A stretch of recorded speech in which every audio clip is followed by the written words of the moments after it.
읽기로 성령에 대해서 알고자 합니다.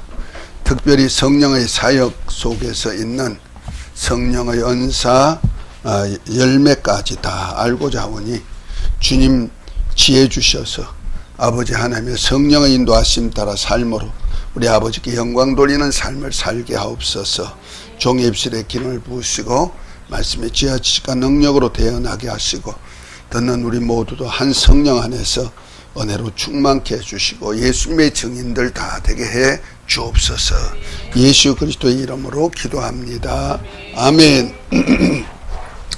자, 성령의 사역 그 책 성령 은사론이 되겠습니다. 제가 쓴 책 중에서 신론으로 삼위일체 신론, 유일하신 참 하나님, 그 다음에 기독론으로 구속사적인 섭리, 그 다음에 이제 성령론으로서 성령은 논할 수 없기 때문에 성령 은사론으로 했습니다.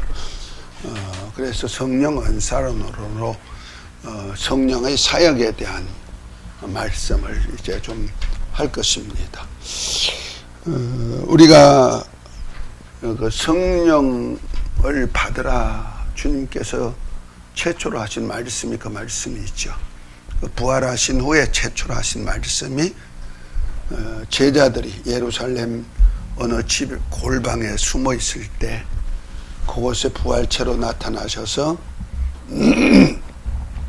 평안할지어다 하시고 숨을 후 내쉬고 성령을 받으라 하면서 너가 네 죄는 지사하면 사여질 것이요 이렇게 말씀합니다. 그러니까 우리가 성령을 받으라 하신 것은 주의 명령, 부활하신 주님의 제자들에게 하신 첫 번째 인사죠. 그래서 이것이 바로 아버지께서 약속한 성령이다 하고 사도행전 1장 6절에 보면 얘기했죠.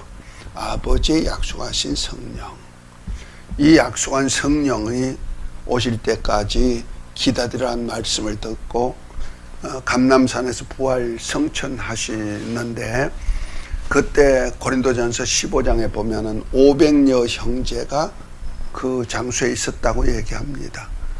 그런데 오순절 마가의 다락방에 성령이 약속한 성령이 임하실 때까지는 부활 성천하시고 난 열흘이 지난 후거든요.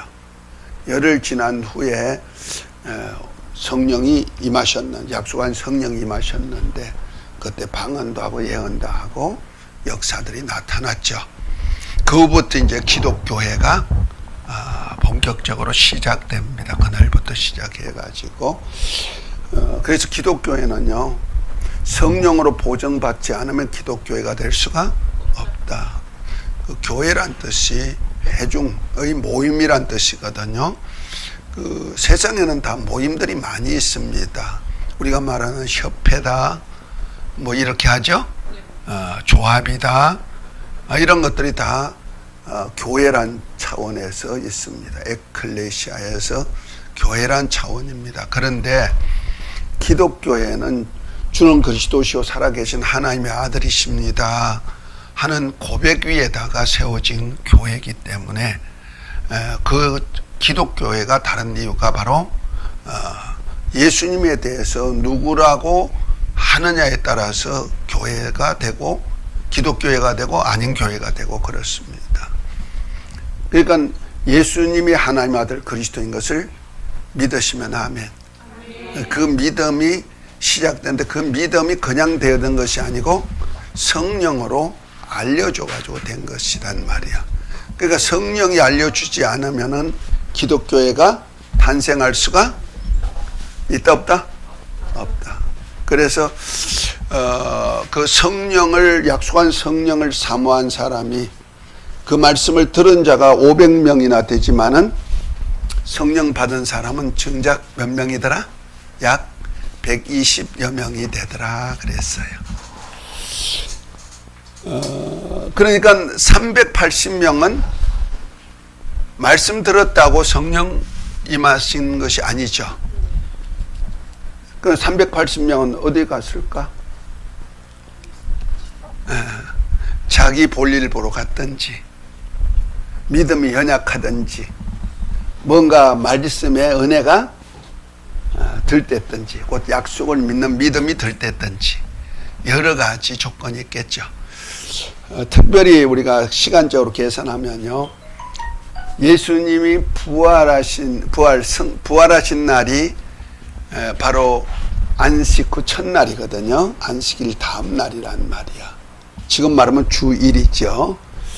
안식 후 다음 날부터 40일 동안 제자들에게 보이시고 올라가셨는데 오순절 날에 성령이 임했는데 그것이 안식일 다음 날이에요. 그렇죠? 안식일 제7 안식일 다음 날이란 말이야. 그러면은 40일 동안 제자들에게 보이시고 가르치시고 성천하신 날부터 열흘이란 시간이 있거든요.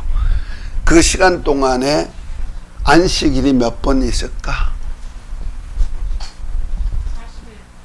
안식일, 아니 열흘 동안에 2번 지나가죠. 안식 후 첫날이 오순절 날이니까. 그렇죠? 그러니까 안식일이 2번 지나가. 유대의 개념에서 안식일을 지키지 않으면 어떻게 되죠? 돌로 쳐 죽여라 그랬어요.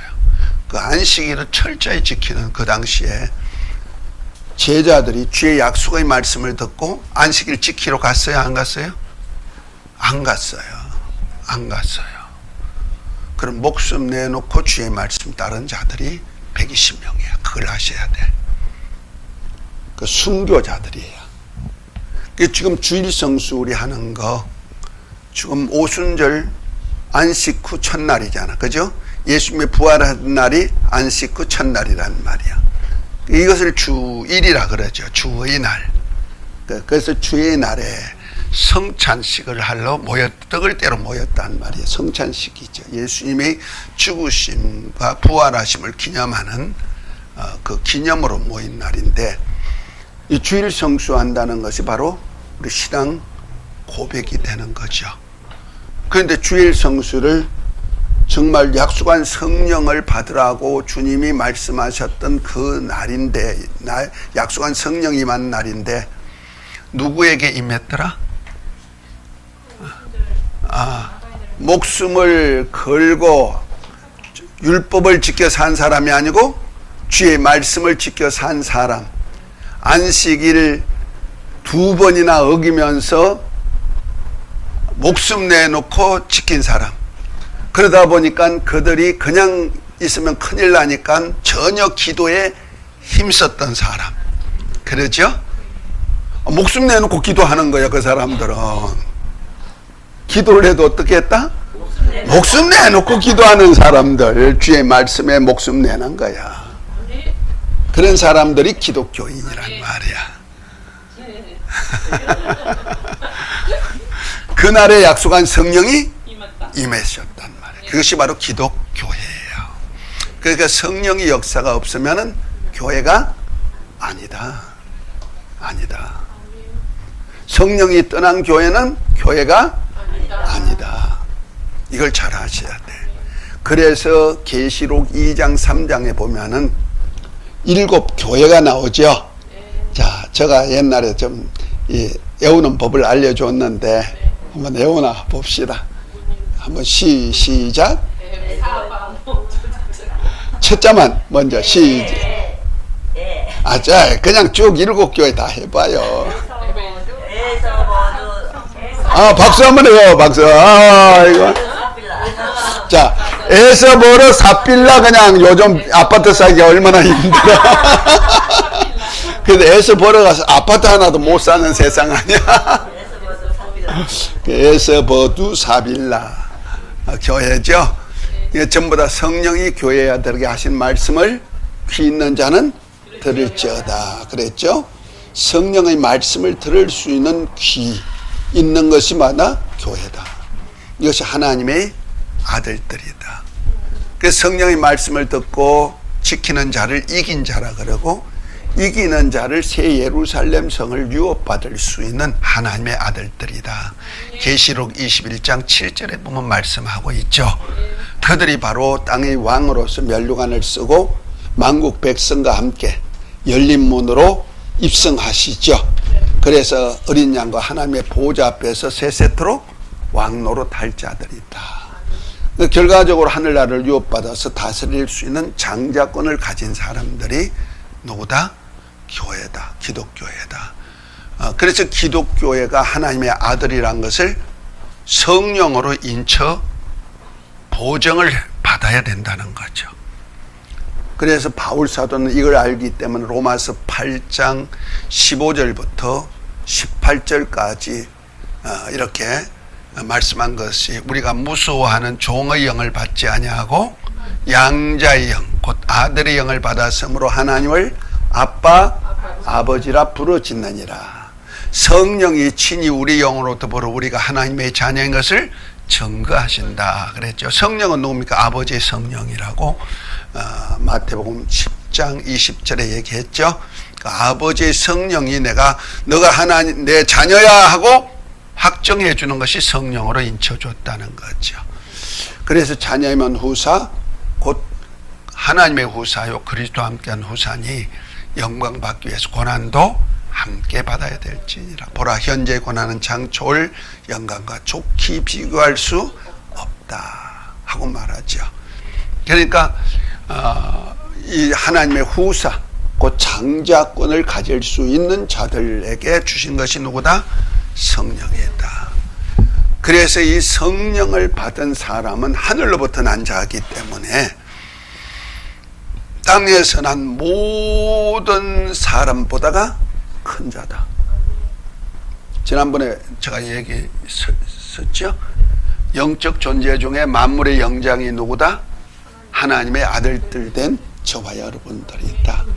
우리 위에 누가 있다? 나 위에 누가 있다? 예수님. 그 위에는 아버지 하나님이 계시단 말이야. 그러니까 피조물로서는 최고 권세와 영광의 자리가 바로 하나님의 아들들 된 저와 여러분들의 자리란 말이에요. 이걸 누가 보증해 주신다? 성령이, 아버지의 성령이 인쳐 보증해. 넌 내 거야, 내 아들이야, 도장 찍어준다는 거죠. 이스라엘 백성들에게 성령이 임하신 적이 없다. 천사에게 성령이 임한 적이 있다? 없다.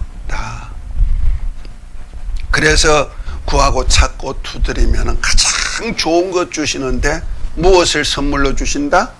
성령을 선물로 주신다. 그러니까 아버지께서 가장 좋은 것으로 주시는 것이 아버지의 성령이시란 말이에요. 곧 하나님 자신을 통째로 우리에게 임마누엘하게 하시는다 하는 뜻입니다. 그래서 이 약속한 성령을 받는 것이 우리 신앙생활에 굉장히 중요합니다. 그래서 부활하신 주님께서 3년 반이나 양육한 제자들에게 마지막 부탁이 내가 떠나가는 것이 너에게 유익하다. 내가 떠나가지 않으면 보혜사 성령이 오시지 아니하는데 그가 오시면 죄에 대하여 의에 대하여 심판에 대해서 세상을 책망하신다. 어디 있는 얘기죠? 요한복음 6장 7절부터 있는 얘기죠. 그러면서 죄에 대하라면 너희가 나를 믿지 아니하며 의에 대하라면 내가 아버지께로 가며 심판에 대하라면 세상이 이미 벌써 심판을 받았다 이렇게 말합니다. 여기서 세상에 대해서 책망한다 하니까 세상 사람 책망한다고 생각지 말아요. 왜? 세상 사람은 성령이 있음도 알지 못하고 받지도 못하고 알지도 못하는 거예요. 그러나 너희는 알고 영원히 너희와 함께 하겠다. 요한복음 14장 16절에 얘기했죠. 믿지 아니하면은 믿는 사람이 아니고는 성령이 임하지 못하는 거예요. 않으시는 거예요. 그런데 믿는 사람 중에 성령이 임하는데 세상적일 때, 곧 믿음이 없다든지 지 잘났다고 지 의를 세운다든지 그 다음에 마귀에게 매어가 종살이 한다든지 이런 데 대해서는 뭐요? 책망하시고 그 다음에 성령이 오시면 우리를 진리 가운데로 인도하시고 주님이 하셨던 아버지의 일을 그대로 우리를 통해서 나타내 증거해 주신다. 15절까지 쭉 이렇게 말씀하고 있어요. 그래서 우리를 진리의 말씀, 아버지 말씀대로 살도록 곧 예수 이름 믿고 그의 계명대로 서로 사랑하는 계명대로 살도록 이끌어 가신다. 그래서 아무리 열심하는 교회, 예수 이름을 믿고 말씀을 잘하는 교회라도 두 가지, 예수 이름 믿고 서로 사랑하는 계명이 없으면 주님이 떠나버리신다는 거죠. 그래서 에베소 교회 같은 경우에는 예수 이름을 잘 믿고 말씀도 잘 깨달아가지고 거짓은 자도 알고 발람의 교훈도 미워하고 이렇게 또 주님의 일에 더 열심하여서 일한 그 2세대 교회였죠. 1세대는 가고 2세대가 된 이 책이 있는 교회였는데 그들에게 뭘 잃어버렸다? 처음 사랑의 행위를 잃어버렸다. 그 잃어버리면 촛대 사이로 다니신 이가 촛대를 옮겨버리겠다. 그러면 촛대 옮기면 촛대가 교회인데 교회가 옮겨버린다. 그러니까 주님의 교회가 옮겨져 버리니까 주님이 운행하지 않는 교회. 그러면 주님이 운행하지 않으면 그 교회는 어떤 교회다? 주님 없는 교회는 어둠이 있는 교회다. 그 지난번에 성막을 통해서 성소 안에는 창문도 없고 앉는 의자도 없고 침대도 없다 그랬죠. 그것은 오직 촛대가 있어 불을 밝혀야만 되는 거예요. 그래서 밤중에 제사장들이 밤새도록 촛대를 향을 피우고 촛대를 감금하는 그러한 일을 해야 된단 말이야. 그런데 촛대가 꾸물꾸물하면 어떻게 해요? 성령의 역사가 꾸물꾸물해지는 거가 똑같은 거야. 그러면은 옛날에 우리 석유 가지고 이제 등잔 켰죠. 등잔. 이렇게 조그만 등잔 만들어가 심지 착 올려가지고 켰어. 이제 조금 시대가 변해가지고 이제 남포란 것이 나왔어.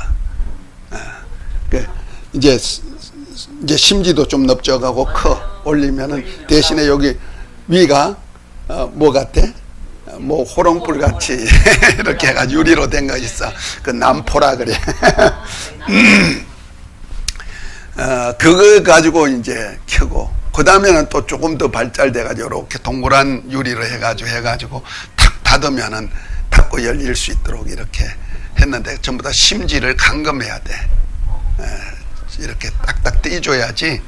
안 그러면 심지에 똥이 붙었다. 그러면 어떻게 해요? 끓음이 나요. 끓음 나면 그 연기가 어디로 들어가요? 우리 목구멍으로 콧구멍으로 들어가가지고 나중에 하면은요 새카만 거가 많이 나왔다니까. 아니 코에 목도 탑탑하고. 그러니까 우리가 성령의 역사가 없는 교회는 주님도 떠나시지만은 끄물끄물해지면은 어떻게 해? 제사장들이 죽어. 맨날 그냥 콧구멍이 새카맣고 목구멍이 아프고 그 말하는 소리도 아프고 숨 쉬는 것도 힘들어가지고 기도도 안 나오고 그런다 이 말이야.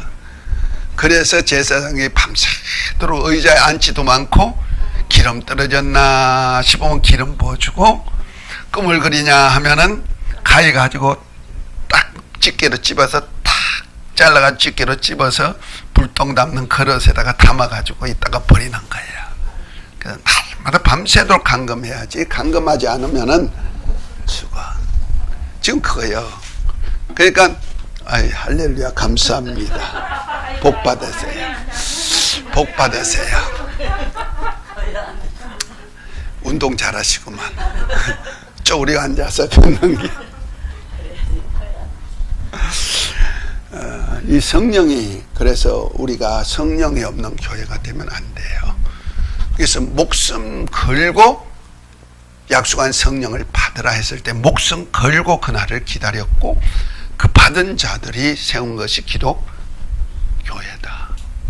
이것이 주님의 몸이기 때문에 주님 안에는 언제나 삼위 하나님이 함께 계시듯이 우리 안에도, 교회 안에도 삼위 하나님이 충만하게 거하시는 거예요. 우리 참 기독교인들은 복돼요. 귀신의 영을 받았다면 귀신 짓거리 하겠죠. 귀신을 그래서 더러운 영이라 성경은 그렇게 얘기하잖아요. 그래서 하는 꼬락서니가 전부 다 더러워 귀신들. 그래서 저 귀신으로 점치는 데 가보세요. 집 구석이 더러워요. 구석구석에 처박아 놓고 아주 더러워요.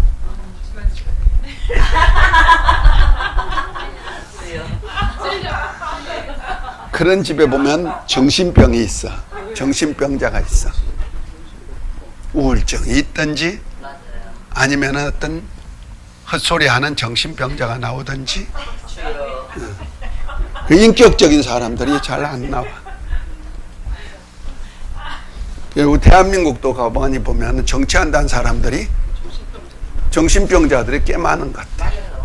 인격도 몰라. 기본 인격도 모르는 사람들이 정치하다. 참 우리나라가 어떻게 되려고. 그러니까 사단의 역사가 강한, 은혜가 많은 곳에 사단의 역사도 그만큼 있는 거예요. 우리 교회도 똑같습니다. 교회도요, 사단의 역사가 참 많습니다. 우리 마음에도 날마다 들락날락 육의 생각, 영의 생각으로 싸움 박질을 하잖아요. 그 성령이 떠나버리면요, 육의 생각만 나는 거고, 성령이 함께하면 영의 생각이 나는 거고. 자신을 한번 점검하는 거 간단해요. 내가 영의 사람인가? 아니면은 성령이 없는 사람인가? 내가 어떤 생각을 하느냐에 따라 가지고, 많이 하느냐에 따라 가지고 내 영적 레벨이 점검되는 거죠. 우리가 겨자씨만한 것만 있어도 하나님의 역사는 경험해요. 겨자씨만한 것도 밭에 심어지면 나무가 되고 가지에서 새들이 깃들 정도로 성장하는 것이 하나님의 나라 법이지만은 겨자씨만한 믿음만 가지고 있으면 어떻게 해? 그렇죠? 그 믿음도 참 중요해서 산도 옮기고 바다도 뭐 말리고 할 수가 있겠지만은 복나무도 바다에 싱그러면 심겨진다 그랬잖아. 산다 그랬잖아요. 대단한 겁니다. 겨자씨만한 믿음도. 그것도 없으니까 귀신 한 마리도 못 쫓아내는 거예요. 이것을 마태복음 8장에 보면은 8장에 보면 패역한 세대다. 패역한 세대다. 이렇게 표현했어요. 그러니까 예수님이 산상수훈 끝나고 내려와 가지고 18장인가요? 17장에 보면은 17장이거나 마태복음 17장 변화산에 가서 내려오는데 제자들 세 제자는 데리고 변화산에 올라가셔서 하나님의 장래 죽음 후에 그 어떻게 될 것을 보여주시고 왕권을 가지고 오실 주님, 부활해서 오실 주님에 대해서 보여주시고 난 다음에 내려오니까 아이가 귀신 들리고 어른하고 간질하는 아이 귀신을 쫓아내려 하니까 못 쫓아낸단 말이에요. 몇 제자가? 9제자가 쫓아내지 못하고 있어. 막 사람들하고 변론하고 있으니까 예수님이 그들에게 뭐랍니까? 패역한 세대여. 내가 언제까지나 너희와 함께 하리오. 이렇게 표현하고 있어요. 그러니까 성령의 역사가 있으면 귀신을 쫓아나간다는 말이에요. 그래서 마태복음 12장 28절에 보면 성령으로 귀신을 쫓아내는 것이면 하나님의 나라가 임한 사역이라는 거죠. 이해가 됐습니까? 그러니까 우리가 귀신 쫓아내는 것 그냥 쉬운 것 같아도 내 힘으로는 절대 안 된다는 거죠. 인간의 힘으로는 안 되죠. 성령으로 귀신을 쫓아내는 것. 무언 증표다? 하나님의 나라가 임한 증표라는 거예요. 그런데 귀신을 쫓아내지 못했다? 뭐가 없다? 하나님의 나라가 없으니 성령의 역사가 없다는 거죠. 이걸 뭐랬다? 패역한 세대다. 저 마태복음 내가 그 맞나 모르겠네. 17장을 한번 봅니다.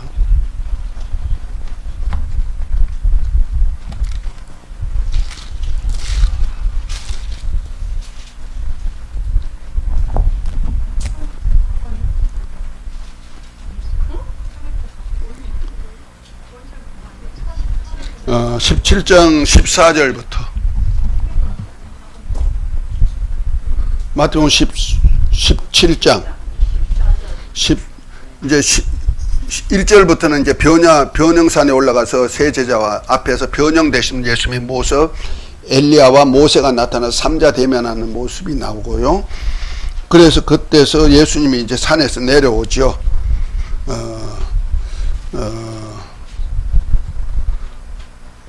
14절에 저희가 무리에게 이르매 한 사람이 예수께 와서 꿇어 엎드려 가로되 주여 내 아들을 불쌍히 여기소서 저가 간질로 심히 고생하여 자주 불에도 넘어지며 물에도 넘어지는지라 내가 주의 제자들에게 데리고 왔으나 능히 고치지 못하더이다. 예수께서 대답하여 가라사대 믿음이 없고 패역한 세대여 내가 얼마나 너희와 함께 있으며 얼마나 너희를 참으리요 그를 이리로 데려오라 하시다 그랬죠. 지금 제자들이 성령으로 귀신을 쫓아내지 못한 것을 뭐라고 했다? 패역한 세대다. 패역한 세대. 믿음이 없고 패역한 세대라는 거예요. 그러니까 성령으로 역사하지 아니하는 것은 어떠? 믿음이 없는 자요 패역한 자다 하는 얘기예요. 그러니까 우리가 성령을 예수님께서 제자들에게 부활하시고 첫 번째로 나타나서 한 그 명령이 성령을 받아라. 그것도 그냥 성령이 아니고 아버지의 약속하신 성령을 받아라. 이렇게 표현했다는 거 아니에요? 자, 그래서 오늘부터 시작해서 우리 약속하신 성령의 사역에 대해서 좀 알아요. 성령은 우리 삼일체 신론 할 때 성부, 성자, 성령에 대해서 논했고 이 성부, 성자와 성령이 삼위일체심을 이 책에는 다 논해놨어요. 그 중에 이제 제일 첫 번째 성령에 대한 얘기가 얼마만큼 했냐면은 7장에 보면 성경에서 말하는 성령에 대해서 이렇게 얘기했고 8장에는 시대별 성령의 이해라 해서 기독교 역사 속에서 성령을 어떻게 말하고 증거했나에 대한 얘기를 했고 9장에는 예수님께서 말씀하신 성령, 예수님께서 친히 성령에 대해서 어떻게 말씀했나에 대한 얘기를 이렇게 한 3장을 통하여서 더군다나 몇 페이지야? 147페이지에서부터 214페이지까지니까 장장 100페이지 이상을 성령에 대해서 논한 책이에요. 그런데 이 성령이 우리 안에 오시면은 삼위 하나님이 우리 안에 임만을 하신다는 거 아니에요. 일체로서 이만큼 중요한 성령을 대해서 오늘 하는데, 자, 우리가 말하는 뭐 이렇게 하면 내가 또 이상한 사람들도 있을는지 몰랐지만은 그 중국의 그 선교사로 사역했던 워치마니가 있고 그 제자가 워치니스리예요. 그들이 책을 쓴 것이 제가 여러 책을 봤어요. 보고 왜 그분에 대해서 어떤 논리를 가지고 있나 이단이라고 자꾸 하니까 난 이단도 연구를 다 해봤고 이런 사람 저런 사람 책 다 보다 보니까 그 책을 보니까 사람이 좀 영적으로 꽤 많이 깊이 있는 것 같아가지고 제가 그것을 좀 연구를 하느라고 책을 한 20여 권을 그분 글을 워치마니하고 워치리시리가 쓴 것을 한 20여 편을 봤어요. 그런데 거기서 우리가 배울 점도 많은데 결국 가서 그들이 얘기하는 하나님은 누구냐? 삼일 하나님. 삼위일체의 하나님이 아니고 삼일 하나님. 삼일. 하나님이 성부, 성자, 성령이 다 하나님이신데 결과적으로 일신론을 얘기하고 있는 거예요. 옛날에 구약시대에는 성부시대, 성부가 하시다가 성부가 성자가 되셔서 구세주로 인자로 오셨고 그가 성령으로 우리 안에 오시는데 이것이 하나님의 경륜이다.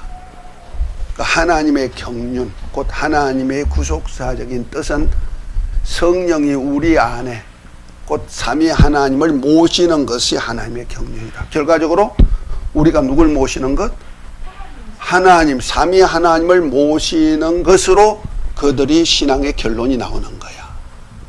그것이 하나님의 경륜이야. 그래서 그러면은 모시고 난 다음에 뭐 하라는 거예요? 성령 온 다음에 그냥 그분하고 즐기고 말씀 연구나 하고 할렐루야 하고 찬양하고 그러만 있어야 되나? 아니죠. 그 후 것은 얘기를 안 해요. 그까지야. 그러면 하나님의 영광만을 드러내기를 강조하는 것도 좀 약간 위험한 거네요. 지금으로서는. 아니 하나님의 영광을 나타내는 건 우리가 할 일이죠. 아니 결국은 우리가 예수님의 복음을 전해야 되잖아요.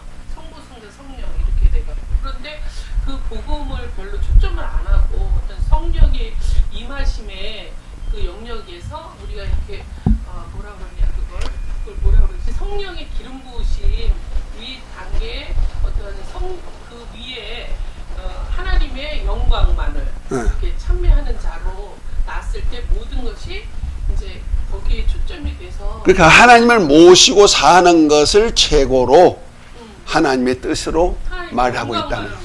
그러면 그러니까 그 이후의 삶은 하나님을 모시고 그분을 영화롭게 하는 것으로만 끝을 내고 있다는 거죠. 그러면 그 후에 사명에 대한 얘기가 전혀 없고.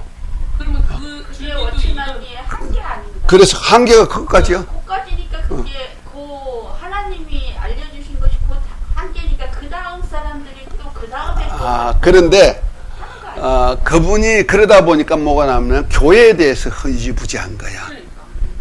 교회는 교회가 있는데 그냥 처소만 생각하지 이 모여가지고 주의 일을 하는 그런 교회론이 정립이 안 되는 거예요. 그래서 그들이 각각 흩어져서 성경 공부하고 이따금씩 한번 모이는 것, 이것으로 교회로만 생각하고 있는 것, 좀 그런 것들이 있어요. 좀 위험한 거죠. 그것만을 그러다 보니까 하나님의 자녀는 자녀인데 자녀로 인쳤으니 됐어. 그래서 하나님으로만 즐거워할 거예요. 이렇게 사는 사람들. 네. 원줄기가 조금 약간 이단성 있는 거예요. 이단이라고 말할 수는 없고, 다만 신앙 단계가 조금 하나님의 경륜에서 조금 못 미친 단계다. 그런데 우리가 이런 얘기하면 좀 오해는 마세요. 지금 우리 한국 교회로 말하면 장감성에서 말하는 교리, 곧 알미니안주의나 또 칼빈주의나 와 같은 기독교의 구원론 관계보다는 신앙 수준이 높아. 그러니까 우리가 기독교회가 왜 그 성령의 역사하는 교회로 많이 흡수됐던 것, 오순절 성령의 역사 속에 많이 오순절 교회가 부흥된 이유가 장감성에서 그걸로 갔단 말이야. 왜? 구원론 쪽에만 치중했고 구원받은 사람은 율법대로 살아야 된다. 이렇게 나왔단 말이야. 하나님의 아들로 율법으로 넘어가게 만들었단 말이야. 그러다 보니 신앙에 수고하고 무거운 짐을 더 지게 된 거거든. 그래서 성령의 역사가 있을 때 오순절 교회에 성령의 역사 은사가 나타나는 보고 그걸로 휙 다 끌려간단 말이야. 그런데 오순절에서 성령의 역사까지는 잘 갔는데 성령의 역사 받고 난 다음에 그들이 그저 방언하고 예언하고 뭐 능력 행하고 그것까지 좋다 이 말이야. 거기서 머물러 버리니까 또 문제가 나왔던 거예요. 그래서 교육 부재가 나온 거야. 거기가 논리적인 교육 부재가 나오고 대신에 막 은사 능력 쪽으로만 이렇게 치중하다 보니까 성령의 기름 부으심이라 해서 그저 미국의 같은데 카나다 같은데 토론토 같은 성령의 기름 부으심의 역사들이 많이 나타나서 그냥 그 하는 사람들도 나왔다니까. 우리나라 그 포도원 교회를 중심으로 해가지고 가다가 성령 받았다고 별별 사람들 다 있었어요. 제가 다 그런데 연구를 좀 해봤지. 카나다까지는 안 가봐도 거기서 물 들어온 사람들 다 접하고 거기 가서 한번 생활도 해보고 뭔가 뭐게 이러냐 그렇게 했는데 마치 오순절 계통의 역사가 바로 그렇게 나온 거예요. 그래서 은사도 많이 나타나고 능력도 많이 나타나 보니까 부흥의 역사가 나타났죠. 그런데 뭐가 없다? 책에 있는 말씀 공부가 없다 보니까 그 후속이 없단 말이야. 그래서 하늘나라를 소망하면서 달려가는 신앙이 정립이 안 돼버린 거예요. 그러다 보니까 이제 신천지가 나오고 장막선전이 나오고 뭐 하나님의 교회가 나오고 우리나라 같은 경우에는 그러다 보니까 그가 조금 그 영적 세계의 나라를 소망하는 얘기들이 그쪽에서 나오는 거예요. 뭐 14만 4천이 돼야 된다 뭐 한다면서 그러니까 그걸로 또 휙 가지고 끌려갔어. 그래서 성령 운동하던 사람들이 그쪽으로 많이 휩싸였고 성령 운동을 이 세상의 어떤 해방신학과 결부시켜 가지고 자유주의 신학이 형성되면서 뭐가 나와?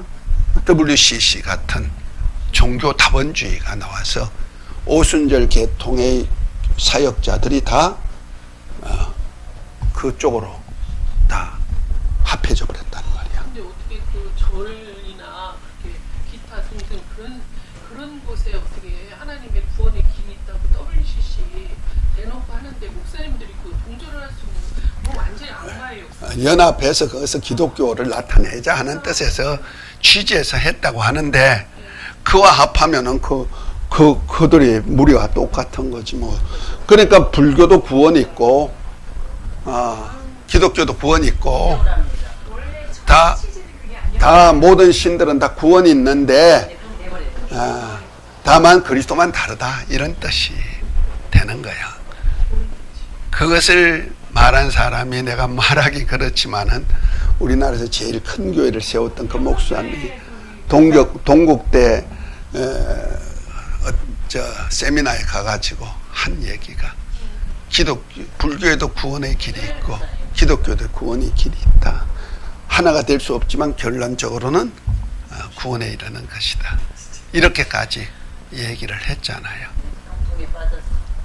그러니까 이런 것들이 성령이 하시는 일을 제대로 몰랐고 그냥 성령에 나타난 은사만 가지고 하다 보니까 교육 부재가 돼가지고 그렇단 말이에요. 같이 있어야 되는데 이게 한꺼번에 하기가 진짜 어려운가 봐요. 이쪽만 강조하게 되고 이쪽만 강조하게 되고. 그래서 저와 여러분의 시대는 참 좋은 것이 나는 그래요. 행복하다. 왜냐면 이걸 다 봤단 말이야. 이것을 어릴 때는 율법 안에서 신앙생활을 엄청 구원론에다가 율법 안에서 신앙생활만 가르쳤거든요. 그래서 율법에 매여가지고 내가 죽다 살아났잖아요. 노이로제가 돼가지고. 그 다음에 이제 또 하나님이 있으면 내 손에 장지제로 돌아다니다가 하나님이 살아계신 거 보여줘가지고 하나님이 누구세요? 예수님이 누구세요? 하면서 이제 다시 배우기 시작해가지고 하나님을 알기 시작하면서 성경 공부하고 책들을 보고 성경을 많이 읽다 보니까 이런 것이 이제 장감성만 아니고 침례교회 쪽에 구원관도 또 그들의 사역도 조금 더 침례교회는 장감성보다가 영적 수준이 높아요. 목사님들이 실력 있어요. 그건 인정해야 돼. 여러분도 인정해요? 네. 그렇구나. 나만 그런 줄 알았더니 연구를 많이 하셔요. 그런데 그 미국 침례교회는요 조금 이상한 것 같아. 우리나라 침례교회는 목사님들이 연구를 많이 하신 것 같아.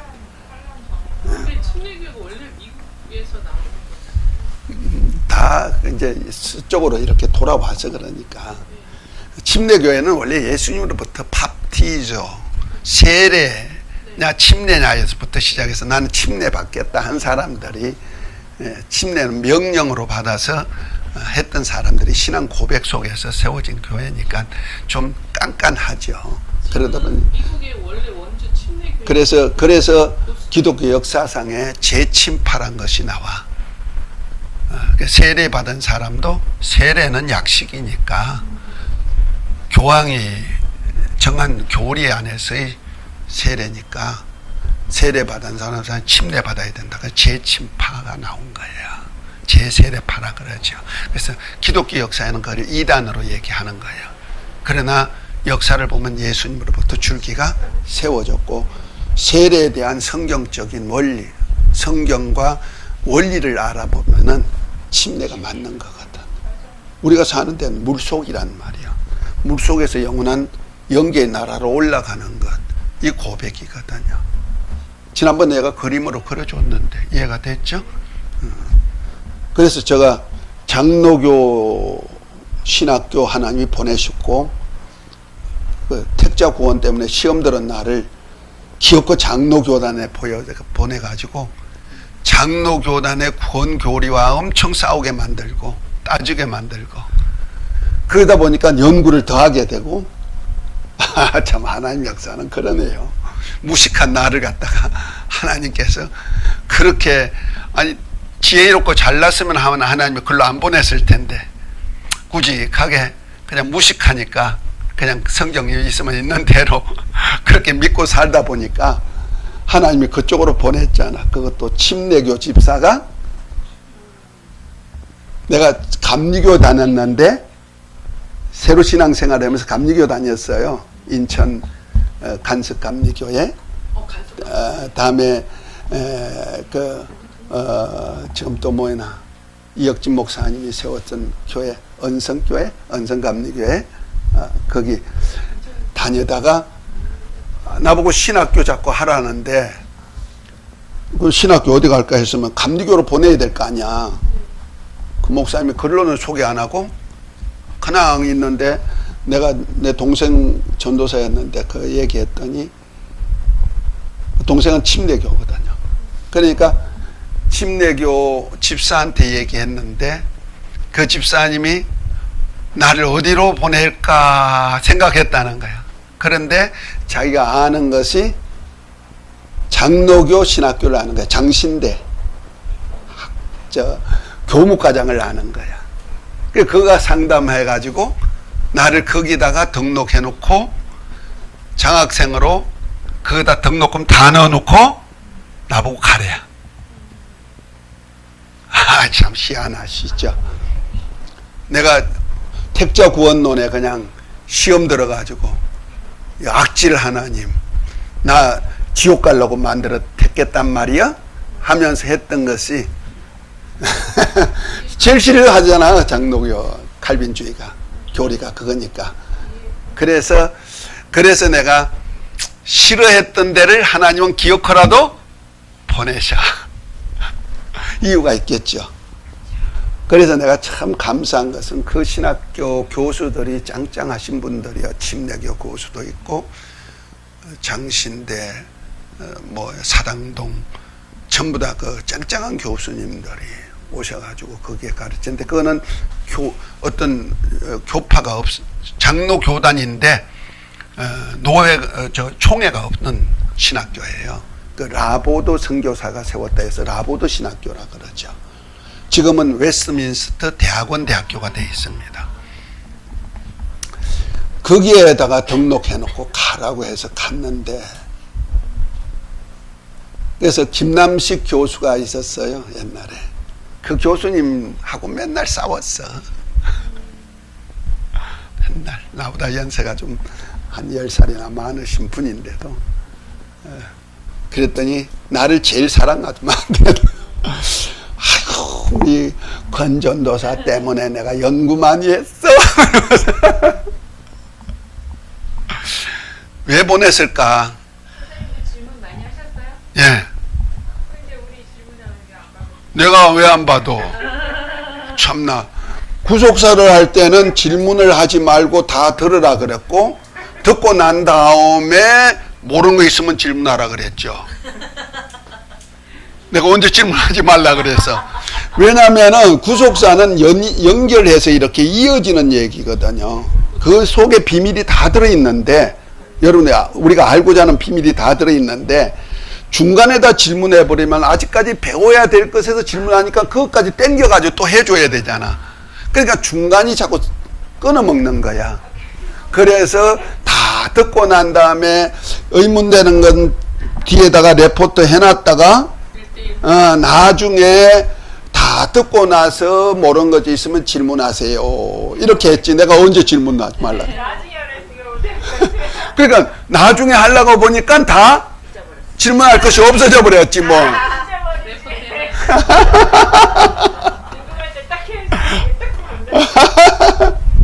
아, 이거 참나.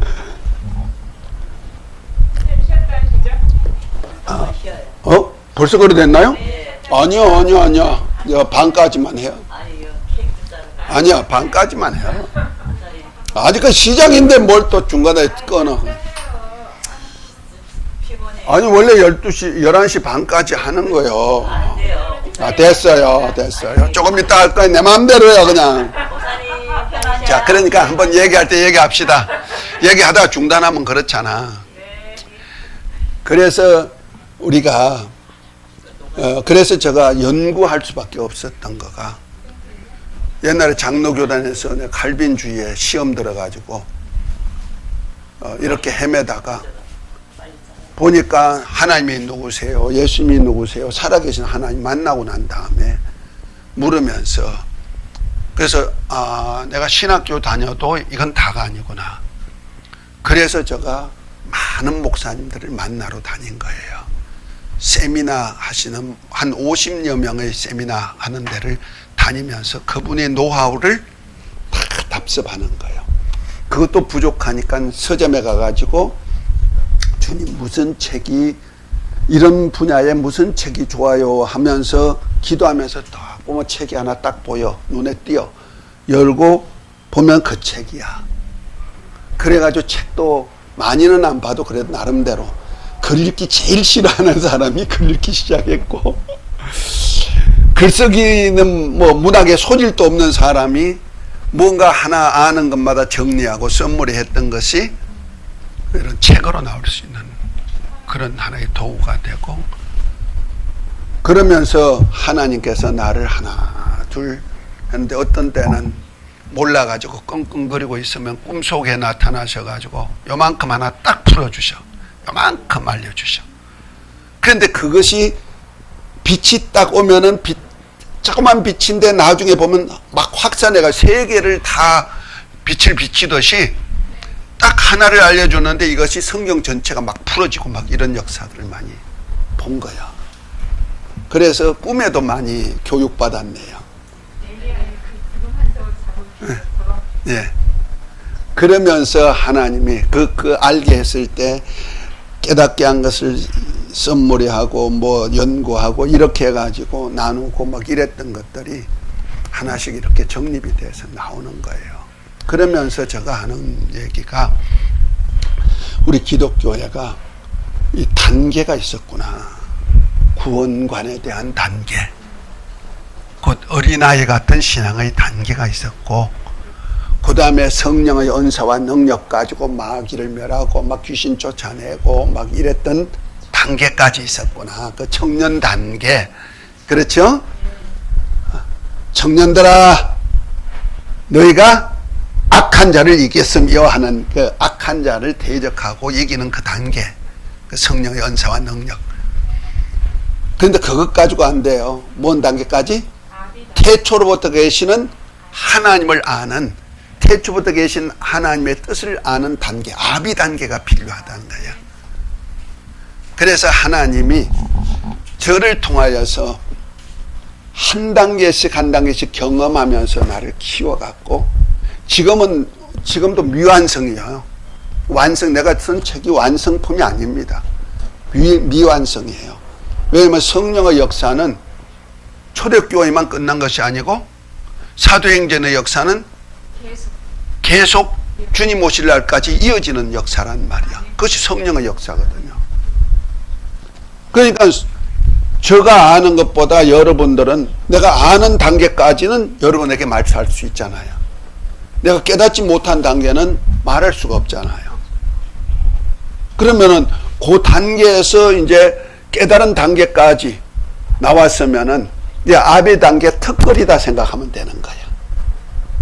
그 아비 단계 턱걸이에서 이제 여기 나오는 성령의 사역에 대한 글이 나온 거예요. 그래서 하나님의 나라, 아버지가 다스리는 나라에 접근할 수 있는 방법들, 접근하는 것들, 이런 것들이 나온 겁니다. 아멘. 그러니까 우리 신학교가 그냥 군소신학으로 이름은 시작했지만은 수준은 대단히 높다. 나는 그 자부해요. 정말이요. 그래서 다른 분들이 책을 보다가도 목사님 너무 어려워요 하는 분들이 많아요. 그거는 이제 목사님들 속에서도 어린아이 단계, 구원관 속에 정립이 있는 목사님들. 그럼 맨날 구원론밖에 못하잖아. 아는 것이 그거니까. 초등학교 선생님이 대학교 강의를 할 수 있어요? 못하잖아요. 그거 똑같은 거야. 세상에도 지식의 레벨이 있듯이 신앙의 레벨도, 아니 영적인 레벨도 그렇다는 거죠. 그래서 여러분들이 이제부터 성령에 대한 얘기를 좀 해야 될 것입니다. 자, 책으로 한번 넘어갑니다. 5페이지를 한번 보십시다. 너무 길었습니다. 아직 15분만 더 할 거요. 성령의 사역의 서문입니다. 이 서문이 너무 중요하기 때문에 성령의 사역, 곧 성령의 사역을 알고 영혼의 때를 준비하자라는 제목의 성령의 은사론을 남기게 된 것을 먼저 하나님 아버지께 감사와 영광을 돌려드리며 주와 복음을 위해 사역하시는 성도들에게 유익되기를 소원합니다. 예수께서 또 가라사대 너희에게 평강이 있을지어다 아버지께서 나를 보내신 것 같이 나도 너희를 보내노라. 이 말씀을 하시고 저희를 향하여 숨을 내쉬며 가라사대 성령을 받으라 말씀하셨습니다. 이는 인자로 성육하신 예수님께서 말씀대로 죽으셨다가 부활하신 후에 그가 3년 반 기간에 양육하신 제자들에게 첫 번째로 하신 명령입니다. 성령이 성도들과 더불어 구체적인 활동을 드러내기 시작한 것은 예수님의 지상사역 종결 후 성천하시고 난 후부터입니다. 물론 그 이전 구약시대에도 성령은 이스라엘 백성 속에서 부분적으로 역사하였으나 그때는 인격적인 성령이 사람과 함께 하지 않고 은사적이었습니다. 그러나 신약의 시대에 와서는 성육신하신 예수 그리스도의 생애와 그의 공적인 사역 속에 성령이 함께 하셔서 동력하셨습니다. 그러나 아직 사람과는 함께하지 않으셨습니다. 왜냐하면 성령은 거룩한 영이시라 더러운 죄인과 함께 할 수 없으시기 때문입니다. 성령께서 사람과 함께 하신 때에는 예수 그리스도의 구속사역을 다 이루시고 하늘의 영광의 주로 오르신 후에 아버지께 구하여서 그를 믿는 자들에게 약속하신 성령을 보내주신 때부터입니다. 이것이 오순절 마가의 다락방에서 주님의 약속을 믿고 기다리며 기도하던 120여 명의 성도들에게 최초로 임하신 것입니다. 이는 성부 하나님의 창세전의 구원 계획이 성자 하나님의 구원 성취와 성령 하나님의 구원 적용이라는 삼위일체적인 하나님의 사역 행위가 역사 속에 때를 따라 상호의 역할 기능을 분담하신 것이기 때문입니다. 그러니까 삼위 하나님의 사역이 한계성이 딱딱 있단 말이야. 그 한계성에 의해서 결론 부분이 바로 성령이 사역으로서 창세전에 우리를 구원하시고 하나님 아들들이 되게 한 계획이 성령으로 이루어졌다 이런 얘기 있죠. 그래서 하나님 아들로 보존받게 하시는 거예요. 곧 하나님의 나라를 세우는 일에 저와 여러분들을 후사로 서시기를 원하셨다 이런 얘기 있죠. 아멘. 자, 6페이지 넘어갑니다. 성령과 성도의 관계는 삼위일체 하나님의 구원사역 중에서 최종의 단계 곧 창세전에 뜻하신 아버지 하나님의 구속사적인 섭리를 성자 예수 그리스도를 통해 구원의 성취를 이루어 가시고 이를 유지시켜 가시는 성령의 속성과 이에 합동하는 인간 사이에 긴밀히 이루어지게 하기 위한 것입니다. 다시 말해 죄인인 인간의 신분이 거룩한 하신 하나님 아버지의 성령을 받을 수 있는 성도가 되어서 성령을 체험하고 영접하는 것에는 일정한 자격이 요구된다는 것입니다.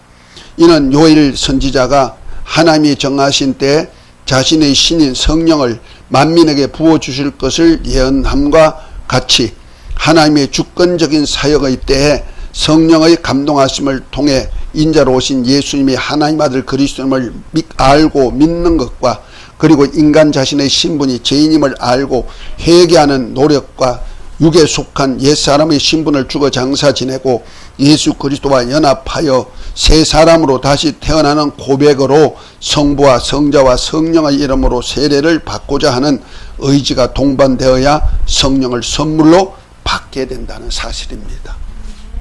이해가 됐죠? 그냥 주어지는 거 아니다. 아무에게나 그냥 성령이 임한 것은 아니다 하는 얘기죠. 자, 이러한 자격에 충족되어서 성령을 받음으로 인해 물과 성령으로 거듭난 성도가 된 후에는 신앙과 삶의 형태가 또한 달라집니다. 성령을 받은 성도는 우선 그 생활이 생각이 자신의 죄인인 것을 인식하고 예수 그리스도를 보다 확실하게 영혼과 인생의 구원자로 믿고 의지하게 됩니다. 또한 하나님과의 화목관계와 하나님의 자녀됨의 기쁨이 넘치는 삶으로 하나님의 나라와 의를 위하여 사역하신 주님과 같은 외적 사역을 갖게 됩니다. 내적으로 믿음으로 변할 뿐 아니라 외적으로도 주님이 하시는 사역을 하고 싶어 한다는 얘기죠. 그리고 이러한 영적 신분 관계의 형성은 구체적으로 성령의 열매라는 고귀한 내적 실천의 표현과 함께 성령과 함께 권능의 사역하심을 통해 사역적인 현상이 나타나 하나님 아들 예수 그리스도의 정인이 되는 것입니다. 이를 위해 그리스도의 몸인 교회라는 집단이 형성되고 성령께서 교회를 치리하라고 보낸 감독자를 통해 유형교회가 세워지고 성령께서 이 교회에 관계하여 감동하시고 사역하심으로써 성도들에게 주신 천부적 은사와 성령의 각양 은사를 나타내시고 확장시키십니다. 이를 위해 성령께서 양육하시고 인도하시고 함께 역사하심으로 인해 예수 이름이 존귀히 여김을 받게 하고 오직 하나님 아버지께만 영광 돌릴 하나님의 나라를 세우시는 것입니다. 결론이 바로 그거죠. 그러죠? 아버지께서 다스릴 나라를 세우는 것이 그 성령의 오신 이유단 말이야. 이 책은 성령께서 세우신 그리스도의 몸인 교회와 지체인 성도를 중심으로 한 교회의 책임과 그를 위한 은사 그리고 성령의 내적 사역하심을 통한 권능 사역과 성령의 열매 그리고 외적 사역을 통한 은사의 나타나심을 위해 간략하게 고찰했습니다. 그리고 성도를 통해 역사하시는 성령으로 인한 은사나 권능을 발견하기 위해 은사 발견 질문서를 통해 성도 자신에게 주신 은사를 발견하고 소원을 두고 역사하시는 성령의 인도하심을 받아 교회의 지체로서 동력하는 데 도움을 주고자 했습니다. 아무쪼록 많은 유익이 있으시기를 기원합니다. 그러니까 결과적으로 교회 세우는 사역을 누가 한다? 성령을 통해서. 교회론과 연결되는 거예요. 그래서 3페이지 목차를 한번 봅니다. 성령의 사역 목차입니다. 이거 성령의 사역이에요. 3페이지. 왜냐면 이제 목차대로는 다 못해요. 이번 기간에. 그러니까 목차만, 전체적인 목차만 알면은 이제 이런 것이 있구나, 성령의 사역이 이런 것이 있구나 하고 우선은 총체적인 것을 언더라인만 해가 가는 거예요. 자, 1장은 뭐요? 하나님의 성령 보혜사. 성령이 누구냐 하는 얘기죠. 그러면 성령의 정체성, 호칭에 난한 인격성, 하나님과 동일한 성령. 그 다음에 두 번째 2장은 성령의 사역과 교통이죠. 은사적 성령과 보혜사 성령 차이점입니다. 아까 서문에도 얘기했죠. 구약 시대에는 보편적으로 은사적으로 다 역사했다. 그러나 신약 시대는 뭐요? 내주하심의 역사 속에서 나타나는 거, 인격으로. 자, 보혜사 성령의 사역. 세 번째, 성령과 교통하는 생활. 자, 3장은 기독교회와 영적 권위입니다. 교회의 본질. 두 번째는 기독교회의 권위. 그러니까 교회와 관계되는 것이 성령이기 때문에 성령이 누구에게 말씀하신다? 교회에게 말씀하신다. 계시록 2장 3장에 7교회는 누가 말씀하신다? 교회에게 말씀하시는데 성령이 하신단 말이야. 그렇기 때문에 교회를 모르면 안 돼. 그래서 교회론이 정립이 돼야 되는 겁니다. 교회론 정립 안 되면은 그 워치만이 들리는 그런 교회와 똑같은 거예요. 그럼 형제 교회라 그러죠. 그런 교회들하고 같은 그런 무리가 되는 거예요. 그건 목사가 없고 지도자가 없고, 지도자는 있는데 목사는 없고, 그 다음에 다 형제, 자매 다 그러죠. 그런 데가 은혜 된다고 많이 가 있는 사람들도 있어요. 지금도. 자, 그래서 교회론이 정립이 안 되면 안 돼요. 교회론은 성령이 목회자를 세워요. 그래서 주님이 피로 산 교회를 치게 만든단 말이야. 목회자가 있어야 돼. 그래서 교회 사자에게 성령이 말씀하시는 거예요. 자, 4장입니다. 기독교회의 성령과 권능. 첫 번째로 성령과 성도. 두 번째로 성령과 권능 사역. 자, 5장은 교회를 위한 직임의 은사. 에베소 4장 11절 12절에 나오는 은사죠. 직임의 은사. 그 사도, 선지자, 복음 전하는 자, 목사, 교사, 봉사 일하는 자. 뭘 위해서? 교회를 세우기 위해서 봉사 일할 자. 결과적으로 봉사 일해서 교회 세우는 일에 봉사자 세우는 거예요. 직임의 은사는 6장은 사역을 위한 천부적 은사죠. 천부적 은사는 세계 역사를 이끌어가기 위한 하나님의 은사예요. 이건 불신자에게도 다 주신 은사입니다. 삼위 하나님의 직임과 은사들, 세계사를 위한 천부적 은사. 거기 이제 로마서 12장 7절부터 나오는 건데, 예언, 섬기는 일, 가르침, 건의하는 자, 구제하는 자, 다스리는 자, 궁의를 베푸는 자, 이런 것이 나오고요. 자, 은사자의 생활 지침. 아무나 은사를 행할 것이 아니고 은사를 행할 때 어떤 행동이 필요하다 하는 거고. 자, 7장은 성령의 나타나심의 은사입니다. 내게 성령의 천부적 은사를 준 것 같이 내 것이 아니고 성령께서 나를 통해서 나타내심의 은사. 그것이 고린도전서 12장 9절부터 나오는 은사입니다. 9가지 은사. 자, 지혜의 말씀, 지식의 말씀, 믿음, 병 고치는 은사, 능력 행함, 예언함, 영들 분별함, 각종 방언 말함, 방언을 통역함, 그다음에 삼위 하나님의 연합 은사가 나오죠. 곧 직임의 은사, 그다음에 천부적 은사, 그다음에 성령의 나타남의 은사가 함께 성령으로 성도들에게 나타납니다. 한꺼번에 나타나요. 개별적으로만 나타나는 것이 아니다는 거죠. 그리고 마지막으로 제8장 성령의 내적 사역입니다. 열매입니다. 그러니까 성령으로 외적 사역은 능력 행하고 은사가 나타내고 직임 따라 일하고 전부 다 외적 사역이죠. 그런데 이제 내적인 사역이 있단 말이에요. 내 안에서 나를 만들어가는 사역이 있죠. 그것을 성령의 열매라고 말하는 거예요. 그래서 육신의 소욕을 벗어버리고 성령의 열매를 맺는 것. 갈라디아서 5장에 나오는 얘기죠. 자, 성도를 위한 성령의 내적 사역입니다. 성령의 9가지 열매입니다. 사랑, 희락, 화평, 오래 참음, 자비, 양성, 중성, 온유, 절제. 이렇게 해서 성령이 나타내심, 나를 통해서 나를 변화시킨 내적 사역의 열매. 이 열매가 없으면은 우리가 이런 죽으라고 해놓고도 내가 너를 모른다 할 수가 있다는 거죠. 자, 그래서 우리가 마지막으로 부록으로 은사 발견 질문서, 휴즈 수정 질문서를 했는데요. 지난번에 한번 제가 해줬죠. 그걸 다시 한번 체크하는 거예요. 또 체크해보고 또 첫 번째, 두 번째, 세 번째는 보통 내 주된 사역인데 지금 현재 하는 사역으로 끝난 거 아니에요. 또 숨었던 은사가 업그레이드 되어 나올 수가 있는 거. 이렇게 말씀 배우다 보면은요, 하지 않던 은사가, 지금까지 했던 은사도 나오지만 하지 않던 은사가 다시 살아나가지고 할 수가 있어요. 그래서 그 은사도 체크해 보면, 그러면 마지막 한 5, 6번째 은사가 첫 번째 은사가 될 수도 있고, 두 번째 은사가 될 수도 있고, 막 이렇더라고. 나도 해보니까. 그래서, 저 같은 경우에는 목회 은사는 세 번째예요. 근데 가르치는 은사는 첫 번째예요. 능력 행함은 두 번째예요. 이렇게 나오더라고요. 처음에는 나는 가르치는 건 상상도 못했고,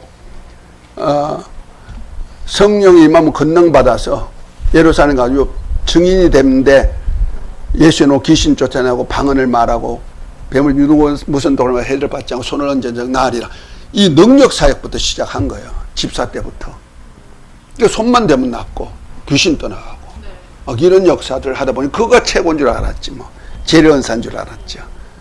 가르치는 건 상상도 못했고. 그런데 이렇게 하다 보니까 바뀌더란 말이에요. 그래서 수시로 체크해서 내가 지금 성령이 어느 쪽을 나를 더 쓰시는구나. 그러면 나를 그쪽으로 많이 제공해 주면 되는 거예요. 아멘. 그래서 나는 시간 날 때마다 사람들을 이렇게 많이 가르칠 수 없으니까 누구든지 볼 수가 있고 알게 하려니까 뭘 써야 돼? 글을 쓰는 거예요. 글 재주가 없지만 그래도 글을 쓰는 거예요.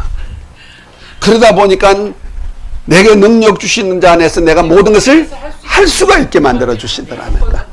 아멘. 잠시 쉬었다 하겠습니다.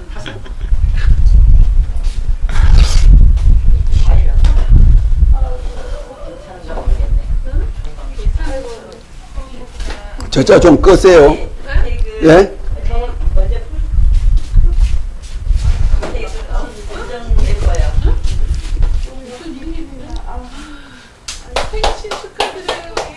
내 생일이래.